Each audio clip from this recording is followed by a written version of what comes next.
Really a lot to unpack here, and we're going to do that with Bloomberg Technology co-host Caroline Hind, because whether it is in reality a competitive threat or just in philosophy, I am wondering what this means for Apple, where you have the president here saying all of these phones will be made in America, and we know he wants somebody else to do that too. Well, we should make clear, these are two different threads, right? There's a mobile phone service on the networks, and then there's the actual piece of hardware. I didn't mention that. Phone. That's the T1 gold phone, which right? you can put $100 down on and buy it for $499 eventually, and it's meant to come to you in sometime in September.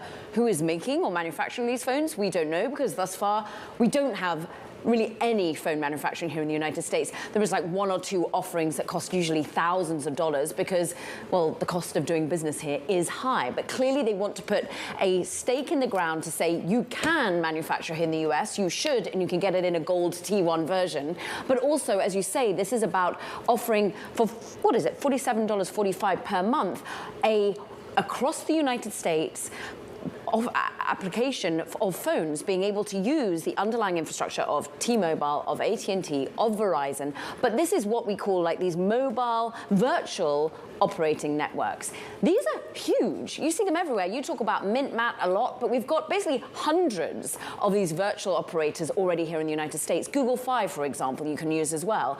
But it's becoming ever more lucrative because there are ever more budget conscious customers coming to them saying, I want something other than the slightly more pricey offerings out there thus far, and I want to be able to use perhaps slightly less data. I don't mind if I max out and then something gets slowed down. So you're getting many more offerings, and this is, well, the Trump organization trying to coin in on his name. Is it too early to ask what role Starlink might play? Because the two of them kind of made up just in time for this announcement. We don't see Starlink on the list of the press release. A lot of these AT&T, Verizon have relationships with satellite offerings, whether it's Starlink or whether it's a competitor. And at the moment, if you have an Apple phone, for example, you can, when you lose reception, you can hold it up and send a message no matter what. I'm sure that they'll dig into some of the details. Thus far, there aren't many details. Well, to be and most importantly, with an Apple phone, it'll be a blue message, right? God forbid you get a green bubble in your phone, and that's what this T1 is going to have. It's going to be Android. It's going to be phasing out that blue versus green, Matt. I know that this is something that personally riles you, and I think they're going to be pulling back on that.